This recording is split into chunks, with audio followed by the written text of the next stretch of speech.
Duit sebanyak ini kamu emang benar-benar nekat ya. Terus kamu mau Bu Siska sama Pak Rendra kayak gimana? Saya mau Pak Rendra benci setengah mati sama Bu Siska. Tiap ngelihat mukanya Bu Siska, saya mau Pak Rendra ngerasa jijik dan emosi. Sebaliknya pas ngelihat saya, matanya cuma bisa ngelihat keindahan. Saya mau Pak Rendra ngusir istrinya terus jadiin saya ratu di rumah mewah itu. Ini minyak jarang goyang campur kembang.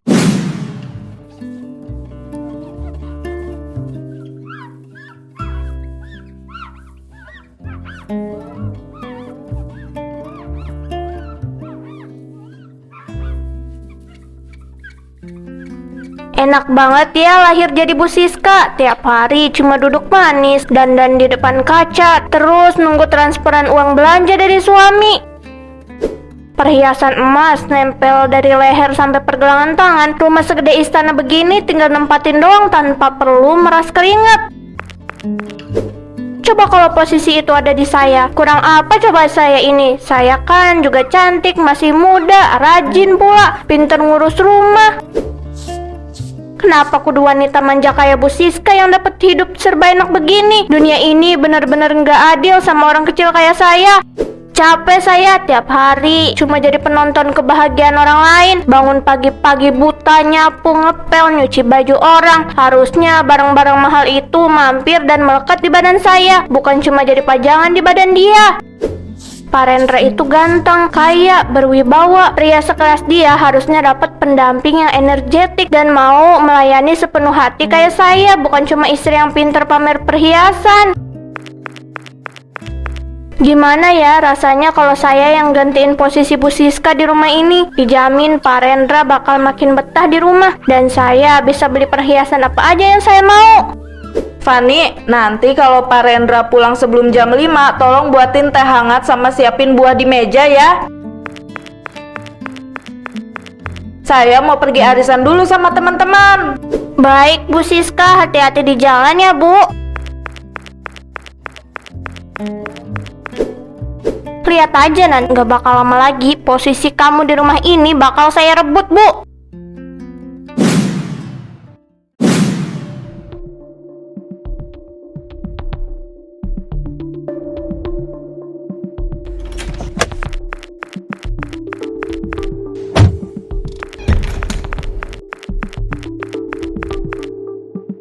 Pak Rendra udah pulang. Capek banget ya Pak. Kelihatan banget dari raut wajah Bapak sore ini. Sini Pak, tas sama jas mewahnya Fani bawain aja ke dalam biar Bapak gak keberatan. Gak usah Fani, saya masih sanggup bawa sendiri. Kamu ngapain berdiri di area garasi sore-sore begini? Bukannya tugas kamu jam segini beres-beres di area dapur? Ya sengaja nungguin Pak Rendra pulang lah. Fani itu nggak tega tiap hari ngeliat Bapak kerja keras banting tulang dari pagi sampai sore. Tapi pas melangkah masuk rumah malah sepi.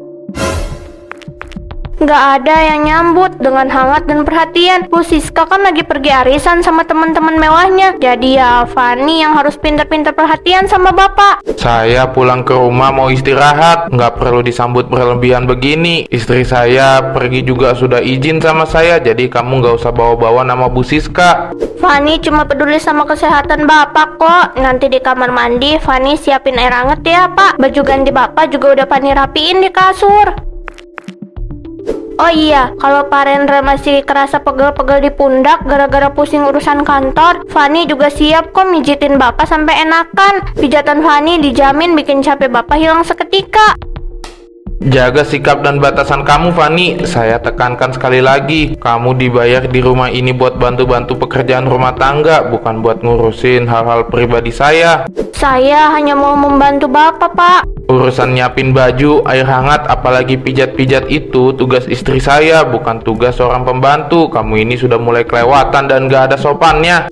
Iya maaf Pak, saya kan hanya menjalankan tugas dengan sebaik mungkin. Sekarang kamu lanjutin kerjaan kamu di dalam. Dan ingat, jangan pernah coba-coba mulai hal-hal aneh atau bersikap genit begini lagi depan saya.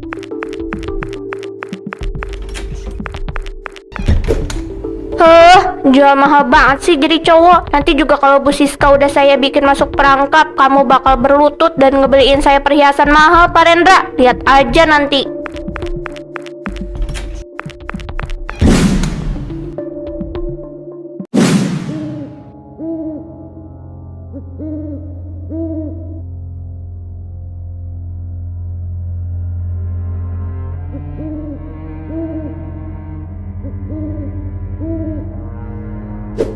Niat yang kamu bawa ke sini bukan niat sembarangan. Do, kamu mau misahin dua orang yang udah terikat pernikahan.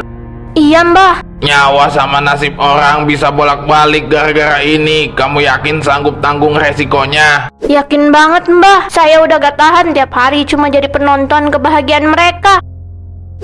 Ini semua uang tabungan yang saya kumpulin bertahun-tahun kerja di sana. Saya serahin semuanya buat mbah. Yang penting Pak Rendra bisa jadi milik saya. Duit sebanyak ini kamu emang bener-bener nekat ya. Terus kamu mau Bu Siska sama Pak Rendra kayak gimana? Saya mau Pak Rendra benci setengah mati sama Bu Siska. Tiap ngelihat mukanya Bu Siska, saya mau Pak Rendra ngerasa jijik dan emosi. Sebaliknya pas ngelihat saya, matanya cuma bisa ngelihat keindahan. Saya mau Pak Rendra ngusir istrinya terus jadiin saya ratu di rumah mewah itu. Ini minyak jarang goyang campur kembang kemenyan. Tetesin 3 kali ke minuman atau makanan Pak Rendra tiap Selasa Kliwon. Tapi ingat, ilmu gaib itu punya harga mati. Sekali kamu ingkar atau niat kamu terbongkar, semua energi jahat ini bakal balik ngeremuk badan kamu sendiri. Nggak bakal terbongkar mbah. Saya cerdik. Pak Rendra pasti bakal berlutut di bawah kaki saya sebentar lagi.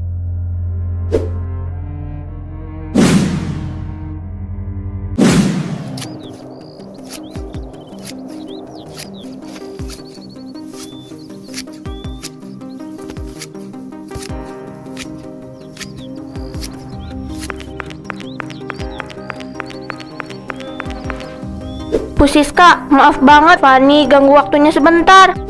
Fani, ada apa? Fani dari tadi bingung mau ngomong atau enggak. Dada Fani rasanya sesak banget mendam ini sendirian, Bu. Ngomong aja, kayak sama siapa aja kamu ini, ada barang dapur yang habis. Bukan soal dapur, Bu. Ini soal Pak Rendra. Fani itu sebetulnya nggak tega banget mau ceritain ke Ibu. Tapi Fani juga nggak bisa diem aja ngeliat Ibu dibohongin terus-terusan. Dibohongin gimana maksud kamu? Jangan bikin cerita yang enggak ya, Fani. Demi Allah, Bu, kemarin pas Fani disuruh Pak Rendra beli sesuatu keluar, Fani ngeliat mobil Pak Rendra parkir di depan kafe, Bu. Kamu jangan bohong. Fani nggak bohong, Bu. Pas Fani intip, Bapak lagi ngobrol mesra sama cewek muda, Bu. Tangan cewek itu dirangkul. Terus Pak Rendra ketawa-ketawa manis banget. Beda banget sama pas di rumah. Kamu yakin itu Pak Rendra? Jangan-jangan kamu salah lihat orang. Suami saya kalau ada urusan kerjaan memang sering ketemu klien di luar. Nggak mungkin salah, Bu. Fani hafal banget mobil sama baju yang dipakai Pak Rendra hari itu. Malah Fani sempat dengar sedikit. Cewek itu nanya, kenapa Pak Rendra jarang pulang cepat. Terus Bapak jawab, katanya di rumah udah nggak betah. Ibunya udah nggak perhatian dan nggak menarik lagi. Fani sedih banget dengernya. Bu, Ibu kan udah baik banget. Kok tega-teganya Bapak begitu di belakang Ibu? Fani, saya kenal suami saya udah belasan tahun. Pak Rendra itu orangnya terbuka dan selalu cerita sama saya soal siapa saja yang dia temui. Fani hanya menyampaikan aja, Bu. Kamu gak usah ngurusin urusan rumah tangga saya sama Pak Rendra, apalagi sampai bawa cerita yang gak ada buktinya kayak gini. Sekarang kamu balik ke dalam, urus setrikaan yang belum selesai itu. Ya udah kalau Ibu nggak percaya sama Fani. Fani cuma niat baik ngasih tahu biar Ibu nggak dimanfaatin. Fani permisi dulu ya, Bu.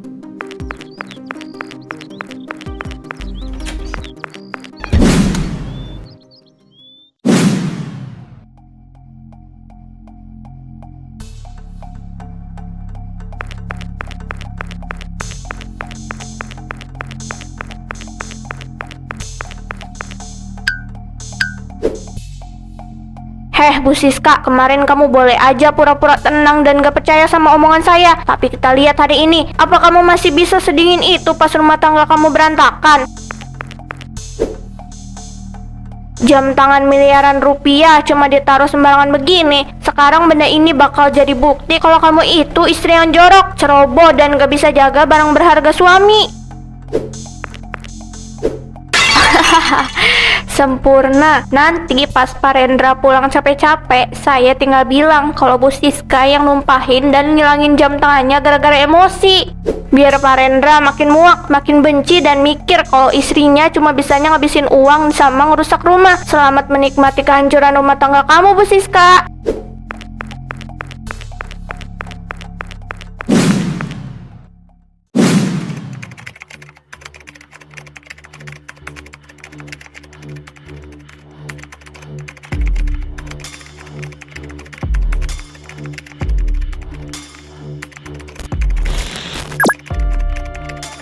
Coba kamu rewind lagi jam 5 sore tadi, Pak. Saya mau lihat jelas siapa yang sebenarnya ada di ruang tamu sebelum vas bunga itu pecah.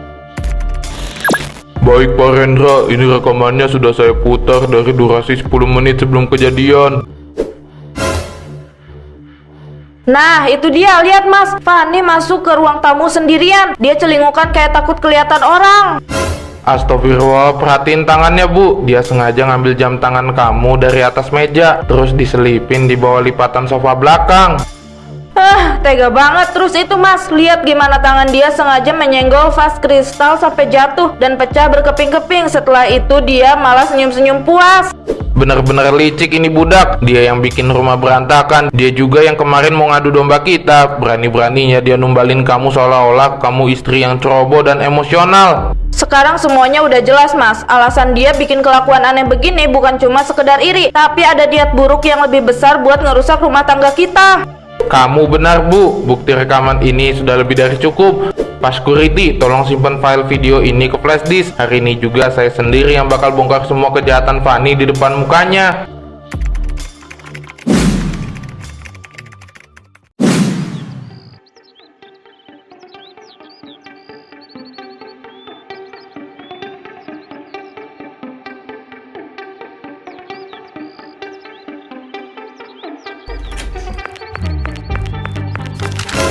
Buka amplop itu dan lihat sendiri kelakuan busuk kamu, Fanny.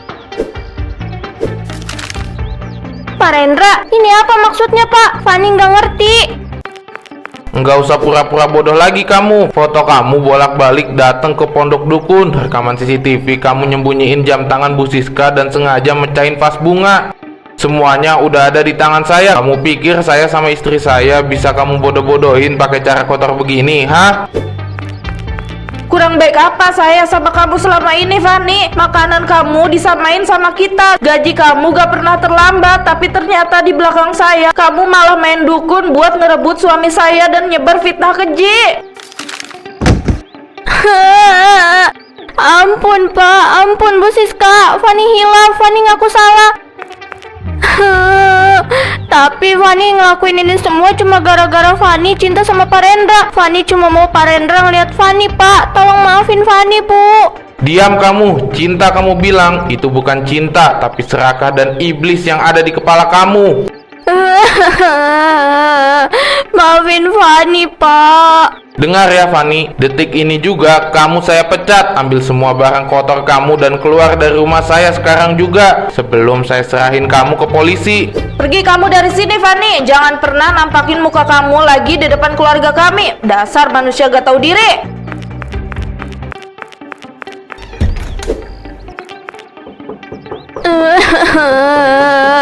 Pak, Bu, tolong jangan usir Fanny, Pak. Fanny nggak punya siapa-siapa lagi. Uang tabungan Fanny udah habis. Tolong maafin Fanny, Pak Rendra.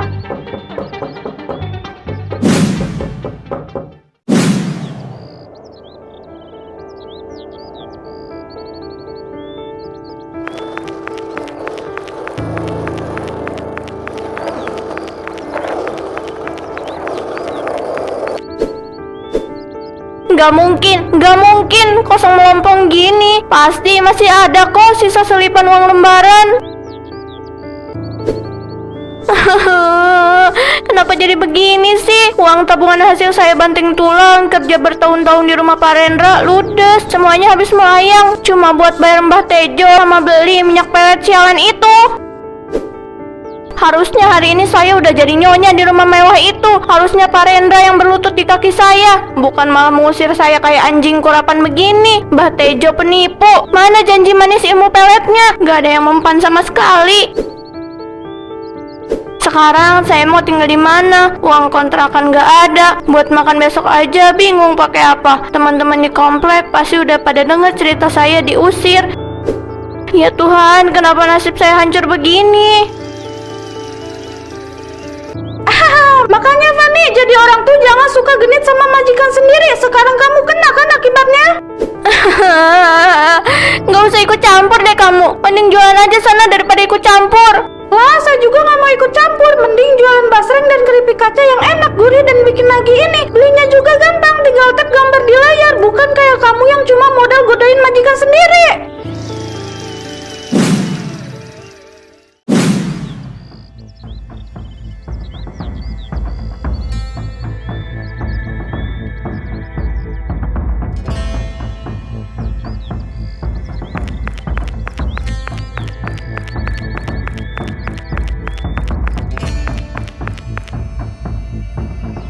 coba kamu lihat cewek di bangku sudut itu, kayak nggak asing ya. Itu kan si Fanny, pembantunya Pak Rendra yang dulu gaya hidupnya so kecantikan banget.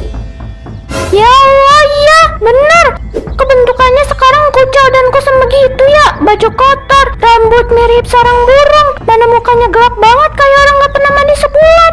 Loh, kamu belum dengar beritanya? Dia kan baru ditendang keluar gara-gara ketahuan main dukun sama nyebar fitnah mau ngerusak rumah tangga majikannya sendiri. Katanya uang tabungannya ludes dipakai bayar si dukun, tapi malah ketahuan, makanya sekarang kena tulangnya sendiri tuh, kualat. Ya Tuhan, mereka ngomongin saya. Semua orang udah pada tahu. Malu banget saya. Mau ditaruh di mana muka saya ini? Kasian ya, dulu bangga-banggain penampilan sama cita-cita mau jadi orang kaya. Sekarang malah kayak gelandangan, gak keurus begitu. Makanya kalau jadi orang tuh jangan serakah sama licik. Tolong berhenti, jangan liatin saya kayak gitu. Gak usah ngurusin hidup orang.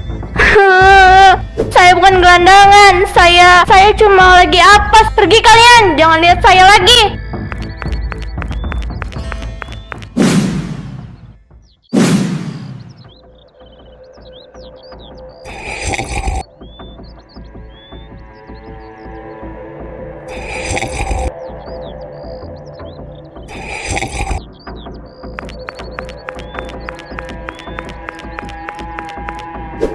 Permisi Bu, warungnya butuh tenaga tambahan nggak? Kerja apa aja Fanny mau Bu? Bersihin piring kotor, nyapu, ngupas bawang, apa aja deh. Yang penting Fanny bisa dapat sedikit uang buat makan hari ini. Kamu ini si Fanny yang bekas pembantunya Pak Rendra kan, yang kemarin heboh diusir gara-gara main dukun itu. Bukan Bu, saya cuma orang butuh kerjaan. Halah, nggak usah bohong kamu. Muka kamu udah tersebar beritanya di mana-mana. Waduh, ogah banget saya nampung orang kotor kayak kamu di warung saya. Iya Bu, jangan diterima. Orang yang berani main dukun sama fitnah majikan sendiri itu niatnya udah busuk dari dalam. Nanti kalau ditampung di sini, yang ada warung ibu malah sepi ketempelan sial sama guna-guna dia. Tolonglah Bu, jangan dengerin kata orang. Fanny emang pernah salah, tapi Fanny sekarang bener-bener butuh makan. Fanny janji bakal kerja jujur Bu. Tolong kasih Fanny kesempatan sedikit aja. Gak ada kesempatan-kesempatan. Denger ya, orang serakah sama licik kayak kamu itu udah hilang kepercayaan orang sewilayah ini. Gak bakal ada yang mau nampung kamu. Pergi sana, jangan bikin kotor depan warung saya. Ampun ya Tuhan, kenapa semua pintu seolah ditutup buat saya? Kenapa semua orang jadi benci sama saya? Saya mau kerja buat makan, kenapa rasanya menyiksa banget begini?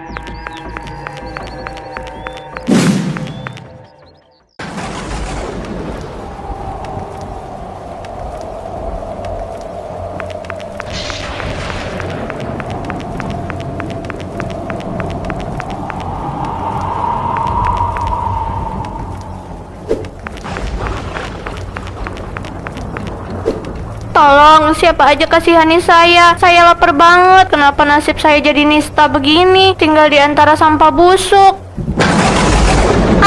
Takut. Ya Allah, kenapa petirnya serasa menyambar tempat di atas kepala saya?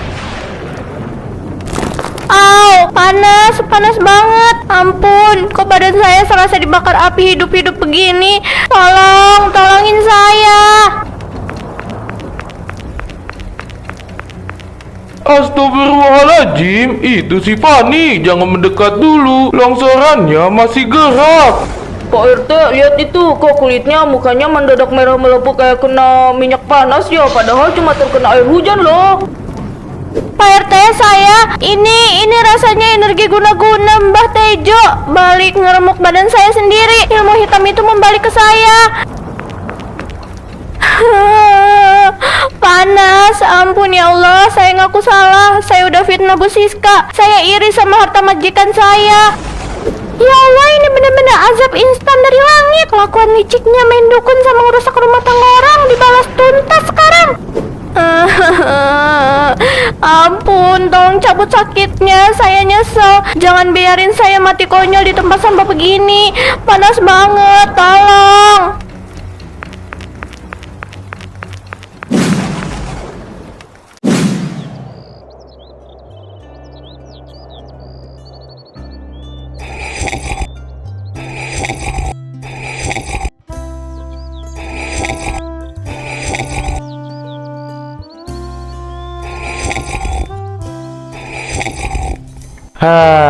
Senangnya rasanya melihat suasana rumah kita kembali tenang begini, Bu. Kejadian kemarin benar-benar jadi pelajaran berharga buat kita berdua. Iya Mas, Siska juga bersyukur banget walaupun ada orang yang niatnya jahat mau menghancurkan dan memfitnah keluarga kita, Allah masih melindungi rumah tangga kita. Kuncinya cuma satu dalam rumah tangga, yaitu saling percaya, jujur, dan setia. Selama kita berdua tetap pegang teguh prinsip itu, ujian besar-besar apapun dan cara licik sehalus apapun nggak bakal bisa merobohkan ikatan kita. Betul Mas, rencana jahat orang gak bakal pernah bisa menang melawan kebenaran. Kasihan juga kalau ingat nasib si Fani sekarang, tapi ya gimana lagi.